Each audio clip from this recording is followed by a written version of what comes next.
4 जो है संधारित्र। ठीक है, तो देखिए संधारित्र में हमको पढ़ना क्या है, सबसे पहले हम संधारित्र को समझेंगे। तो देखिए संधारित्र क्या होता है, संधारित्र एक युक्ति है, एक डिवाइस है जिसके अंदर क्या होगा, उसके आकार और आकृति में चेंज ना करें और उसके ऊपर पर्याप्त मात्रा जो है आवेश की संचित की जा सकती है। तो सबसे पहली चीज़ आकार तथा आकृति में परिवर्तन करना। ठीक है, बिना परिवर्तन के, बिना आकार तथा आकृति में परिवर्तन, बिना आकार तथा आकृति में परिवर्तन, आकृति में परिवर्तन, यानी कि कहने का मतलब है कि कोई संधारित्र है उसकी आकार और आकृति में चेंजिंग हमें नहीं करनी है और उसके ऊपर क्या हो जाता है, पर्याप्त मात्रा संचित की जाती है आवेश की।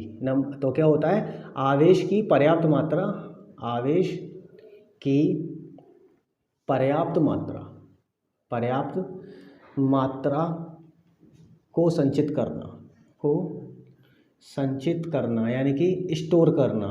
ठीक है, तो कहने का मतलब क्या हुआ, हमको मालूम चला कि संधारित्र एक सिर्फ और सिर्फ डिवाइस है, एक ऐसी युक्ति है जिसके आकार में परिवर्तन मत करो, ना आकृति में परिवर्तन करो, लेकिन उसके ऊपर पर्याप्त मात्रा जो है संचित की जा सकती है। ठीक है, जैसे इसका एग्जाम्पल कहाँ है, पंखे के अंदर जो कंडेंसर होता है, तो कंडेंसर क्या काम करता है कि उसके अंदर जो आवेश है वो स्टोर करता है, इसलिए कंडेंसर लगाने के बाद में क्या होता है, पंखा तेज चलने लगता है। कहने का मतलब था कि जब ऐसे उसके अंदर इलेक्ट्रिक सप्लाई आ रही है यानी करंट आ रहा है उसके अंदर, तो वो पंखा रोटेट कर रहा है। ठीक है, तो रोटेटिंग की जो स्पीड अगर उसकी बढ़ेगी तो कैसे है, यानी कि इसके अंदर बाईपास यूज़ करना है जिसको हम बोलते हैं संधारित्र। वो क्या करता है, देखा होगा आपने, इतना बड़ा होता है, वो चार्ज की आवेश की मात्रा यानी कि आवेश की मात्रा को ज़्यादा से ज़्यादा बढ़ा देता है। ठीक है, अब ये संधारित्र होता है कैसा, देखिए संधारित्र बेलनाकार भी हो सकता है, बेलनाकार। ठीक है, उदाहरण है इसके। ठीक, दूसरा संधारित्र कैसा हो सकता है, समांतर प्लेट हो सकता है, समांतर प्लेट संधारित्र, समांतर प्लेट संधारित्र। ठीक है, दूसरा क्या हो सकता है, गोलाकार हो सकता है, गोलाकार संधारित्र। हमें इन्हीं 3 पर ही पढ़ना है अभी तो केवल, क्लियर, यानी कि ये इसके उदाहरण है। क्या है, उदाहरण। अच्छा, संधारित्र तो ये हो गया। संधारित्र की धारिता क्या होती है, ठीक है, यहाँ से चीज़ स्टार्ट होती है, यानी कि संधारित्र की धारिता। तो संधारित्र की धारिता कैसे कहते हैं, यानी कि आवेश तथा विभव के अनुपात को संधारित्र की धारिता कहते हैं। तो चलते हैं नेक्स्ट टॉपिक की तरफ, यानी कि संधारित्र की धारिता। तो देखिए संधारित्र की धारिता ये क्या चीज़ होती है, तो संधारित्र की धारिता को रिप्रेजेंट करते हैं C से। ठीक है, यानी कि C बराबर Q/V, ये इसका फॉर्मूला होता है। कहने का मतलब है कि आवेश का मान हम जितना बढ़ाएंगे, ठीक है, आवेश का मान हम जितना बढ़ा देंगे विभव का मान उतना ही बढ़ेगा। यानी कि इसका मतलब है कि विभव जितना अधिक होगा आवेश उतना ही अधिक हो जाएगा। ठीक है, यानी कि अगर हम आवेश लें एक अक्ष पर और दूसरे अक्ष पर ले लें, ये एक्स अक्ष ले ली और ये वाई अक्ष ले ली। ठीक है, एक अक्ष पर आवेश लें और एक अक्ष पर विभव ले लें। सपोज कि हमने यहाँ पर Q आवेश ले लिया और यहाँ पर विभव ले लिया, तो इन दोनों का जो ग्राफ आएगा वो कैसा आएगा, देखिए आवेश किस पर निर्भर कर रहा है, विभव पर, यानी कि विभव का मान जितना बढ़ेगा उतना ही आवेश का मान बढ़ जाएगा। ठीक है, और जब कोई चीज़ डायरेक्टली प्रोपोर्शनल होती है, सीधी की समानुपाती होती है, तो उसका जो ग्राफ आता है वो एक सरल रेखा आता है। कैसा आता है, एक सरल रेखा। क्लियर, यहाँ तक हमको मालूम चल गया कि संधारित्र की धारिता क्या होती है। अच्छा, इसका मात्रक क्या होता है, इसका मात्रक होता है फैरड। मात्रक क्या होता है इसका, फैरड, फैरड यानी कि कैपिटल F। ठीक, और इसका दूसरा मात्रक होता है कूलाम पर वोल्ट। ठीक है, ये संधारित्र का मात्रक हो गया ये दोनों। ठीक है, और ये इसके क्या हो गई, सूत्र हो गया। क्लियर हो गया। ठीक, अब जरा बात कर लेते हैं इसके बारे में। फैरड हो गया, ठीक है, संधारित्र की धारिता भी हो गई। ठीक है, क्लियर होगा यहाँ तक इतना, यानी कि विभव का मान हम जितना बढ़ाएं आवेश का मान उतना ही बढ़ेगा। अब इसकी बनाते हैं विमा। क्या बनाते हैं, विमा। ठीक है, तो देखिए विमा बनाने के लिए हमको क्या करना पड़ेगा, या तो विभव की हमें विमा पता हो या फिर आवेश की विमा पता हो, ठीक है। वी नो डेट, देखिए हम जानते हैं कि वी की वैल्यू कितनी होती है, वी इक्वल टू होता है W/Q, ठीक है। और इसका मात्रक कितना होता है, जूल पर कूलम। अब अगर हमें जूल की विमा पता है तो हम निकाल लेंगे, ठीक है। अगर जूल की विमा नहीं पता तो फिर हम क्या करेंगे, फिर उसके बाद में वर्ग का सूत्र बनाएंगे। वर्ग का सूत्र क्या होता है, V इक्वल टू, यानी कि कार्य का मात्रक क्या होता है, बल तथा विस्थापन इनटू Q, ठीक है। अब बल की विमा क्या होती है, यानी कि न्यूटन मीटर अपॉन कूलम। तो ये हो गया हमारा विभव का मात्रक, न्यूटन मीटर बटे कूलम, ठीक है।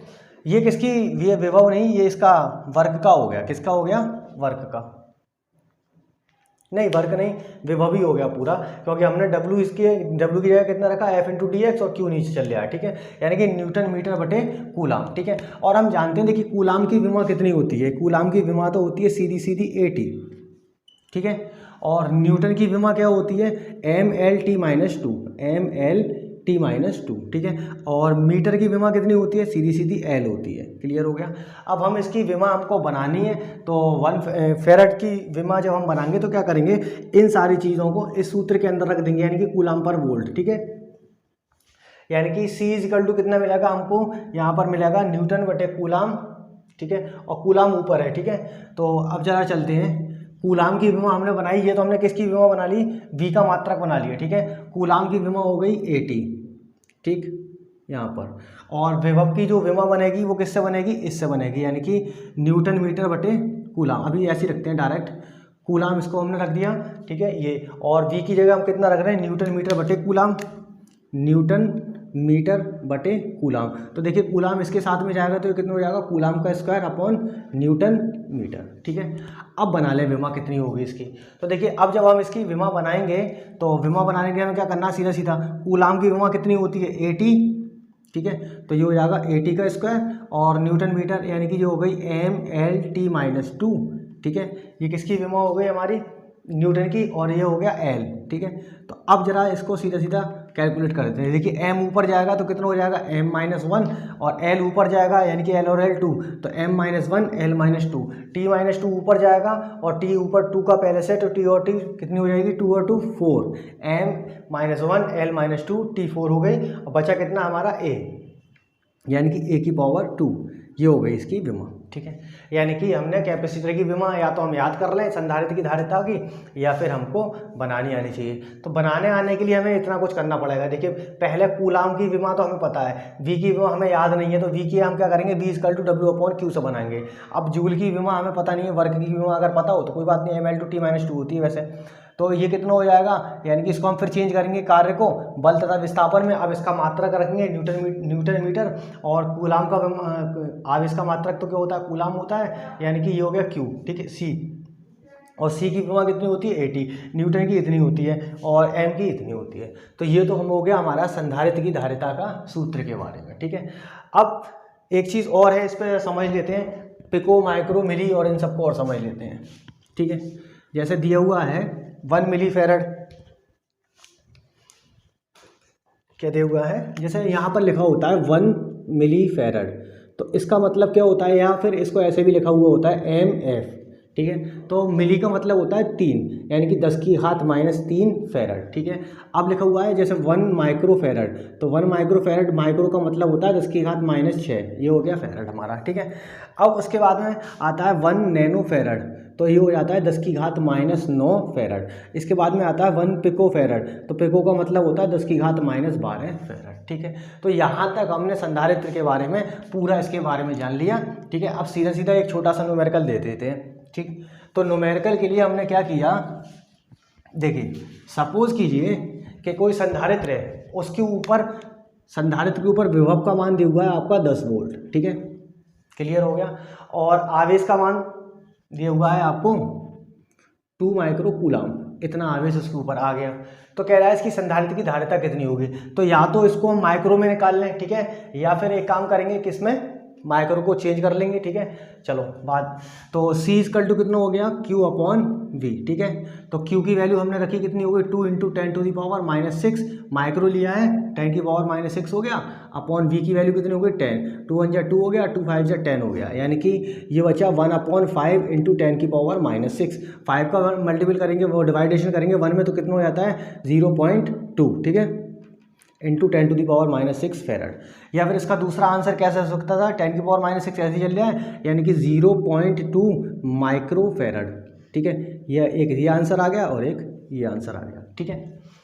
अब इसी चीज़ में कोई भी चीज़ चेंज कर देगा, V को इधर ले ले या कुछ भी इसमें पूछ सकता है, ठीक है। संधारित्र की धारिता हो गई। अब देखिए जरा चलते हैं संधारित्र के बीच में हमने जो ग्राफ खींचा था उसके बारे में, उस पर चलते हैं पहले। तो देखिए संधारित्र पर जो ग्राफ आया है हमारा, वो कितना आया है, ठीक, यानी कि आवेश जो होता है डायरेक्टली प्रोपोर्शनल होता है किसके, विभव के। यहाँ पर हमको ये मालूम चला था कि Q इज डायरेक्टली प्रोपोर्शनल होता है V के, यानी कि विभव का मान जितना बढ़ेगा उतना ही आवेश का मान बढ़ेगा। अब इसके बाद में क्या करते हैं, इस प्रोपोर्शनलिटी की साइन को हटाते थे तो कितना लेके आते थे CV, ठीक है। This implies that Q is equal to CV, ठीक है। C हमारा क्या है, एक नियतांक है, क्लियर। अब देखिए इसके बीच में हम ग्राफ खींचते हैं तो हमको क्या मिलता है, जैसे हमने एक अक्ष लिया और एक अक्ष पर ये लिया आवेश और दूसरे अक्ष पर हमने लिया विभव, ठीक। तो जब Q डायरेक्टली प्रोपोर्शनल होगा V के तो ये एक सरल रेखा प्राप्त हो जाएगी, क्या प्राप्त हो जाएगी, सरल रेखा, और जो कुछ ढाल होगा और ये रेखा y इक्वल टू mx को फॉलो करेगी, यानी कि एक यही सरल रेखा का फॉर्मूला ये होता है, या फिर mx प्लस c ले लेते हैं, क्लियर हो गया। अब देखिए अगर हम इस ग्राफ में, पहले तो एक चीज़ यहाँ पर मिली हमको, दूसरा अगर इस फॉर्मूले से बनाए तो V इक्वल टू होता है Q अपॉन C, ठीक है। यानी कि यहाँ से हमको मिल जाएगा विभव का मान अगर हम निकालें, या फिर यहाँ से एक चीज़ और मिलेगी C equal to Q upon V। अब देखिए V इज इनवर्सली प्रोपोर्शनल किसके है, 1/c के, ठीक। तो अगर इनके बीच में इस तरह का कोई ग्राफ आएगा तो किस तरह से खींचेंगे, यानी कि V लिया और C लिया तो ये ग्राफ हमें इस तरह से मिलता है, क्लियर। अब जरा बात कर लेते हैं ग्राफ के बीच में संधारित्र आ गया, यानी कि संधारित्र की ऊर्जा कितनी होती है, उसके ऊपर एनर्जी कितनी होती है, ठीक। तो ग्राफ वाला जो क्षेत्रफल है, यानी कि यहाँ से हमें क्या निकालना है, संधारित्र की ऊर्जा। चलो ये सब मिटा देते हैं, ठीक है। बनाना क्या है हमको, संधारित्र की ऊर्जा, संधारित्र की ऊर्जा ये निकालनी है, एनर्जी ऑफ कैपेसिटर। तो देखिए ये ग्राफ द्वारा जो घिरा हुआ क्षेत्रफल है, ठीक, यानी कि आवेश और V के बीच में हमने ग्राफ खींचा तो ये ग्राफ द्वारा घिरा हुआ जो क्षेत्रफल होगा वो किसको प्रदर्शित करेगा, ये क्षेत्रफल है, ठीक है। ये क्षेत्रफल प्रदर्शित करता है किए गए कार्य को, किसको, कार्य को। ये हमने O पॉइंट ले लिया, ये A पॉइंट ले लिया और ये B पॉइंट। तो क्षेत्रफल किसको क्षेत्रफल क्या बताएगा, किया गया कार्य, किया गया कार्य बताएगा, ठीक है। और किया गया कार्य किससे निकालेंगे हम, किया गया कार्य किसके बराबर हो जाता है, ऊर्जा के बराबर हो जाता है, किसके बराबर हो जाता है, ऊर्जा के, ठीक है। तो देखिए अब हम जरा त्रिभुज का क्षेत्रफल लगाते हैं यहाँ से। ये जो क्षेत्रफल है हमारा त्रिभुज AOB में, त्रिभुज AOB में ये क्या रिप्रेजेंट करेगा, क्षेत्रफल। अब त्रिभुज का जब क्षेत्रफल लगाते हैं तो कितना होता है, हाफ आधार गुणा ऊंचाई, हाफ आधार गुणा ऊंचाई, ठीक। आधार कितना है इसका, OB, और ऊंचाई कितनी है, AB, half OB into AB, ठीक है। अब देखिए OB क्या रिप्रेजेंट कर रहा है, ये विभव को रिप्रेजेंट कर रहा है, ठीक है। तो Q है, इसके समांतर अगर हम लेके चले तो ये भी क्या रिप्रेजेंट करेगा, AB इक्वल टू Q को रिप्रेजेंट करेगा, ठीक है। तो ये हो जाता है हमारा हाफ Q इंटू V, ठीक। और क्षेत्रफल किसके बराबर होता है, किए गए कार्य के, और कार्य किसके बराबर होता है, ऊर्जा के, ठीक है। तो जो ऊर्जा का सूत्र मिलेगा हमको वो U यहाँ पर मिलेगा, U equal to half Q into V।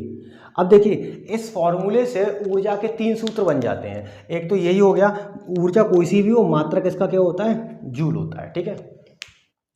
अब हम क्या करें, यहाँ पर ये फॉर्मूला था हमारा C is equal to Q upon V, यानी कि Q बराबर CV, ये सब था भी, Q is equal to CV, अभी हमने सभी निकाला था। तो अब हम क्या करें, इस Q की जगह, ठीक है, इसको इक्वेशन 1 कंसीडर कर लेते हैं। Q का मान Q बराबर CV समीकरण 1 में रख दो, एक में रखेंगे। जैसे Q बराबर CV हम समीकरण एक में रखते हैं तो ऊर्जा का जो सूत्र मिलता है वो हमें मिल जाता है कितना, Q की जगह कितना रख रहे हैं हम, CV रख रहे हैं, ठीक है, ये CV और एक V यहाँ पर ये पहले से है, ठीक है। तो देखिए ये V का V में मल्टीपल होगा तो कितना मिल जाएगा, C और ये हो जाएगा V²। तो ये आ गया ऊर्जा का दूसरा सूत्र जूल, ठीक है। अब Q बराबर CV रख दिया, अब V बराबर हम क्या रखें, Q/C और रख दें, ठीक है। यानी कि इसको समीकरण 2 दे देते हैं, ठीक है। यहाँ वाले समीकरण से चेंज करेंगे तो V बराबर कितना होता है, Q/C हो जाएगा, ठीक है। V बराबर Q/C क्या करेंगे, समीकरण 1 में रख दें, समीकरण 1 में रखने पर जैसे ही हमने समीकरण 1 में रखा Q बराबर C/V तो ये कितना हो जाएगा, हाफ, Q की जगह कितना रखना है, Q तो ऐसे रखना है, V की जगह कितना रखना है, Q/C रखना है, कितना रखना है, Q/C। देखिए Q/C, Q का मल्टीपल Q के साथ में हुआ तो कितना हो गया, हाफ Q²/C, ठीक। यहाँ से हमको ऊर्जा के तीनों सूत्र इसके मिल गए, ठीक है।